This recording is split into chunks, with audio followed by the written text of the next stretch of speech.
Ooh. Question 35. Which has the same ratio as 96 to 120?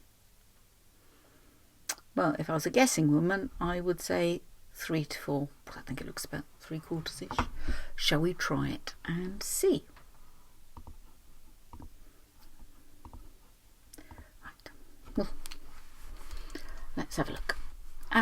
We're going to have to see what number will go into both 96 and 120. We're going to reduce it down. Should we do 2? 2 goes into that 4, remainder 1, which is 8. 2 goes into that 60. 12 will go rather nicely into those, won't it? 12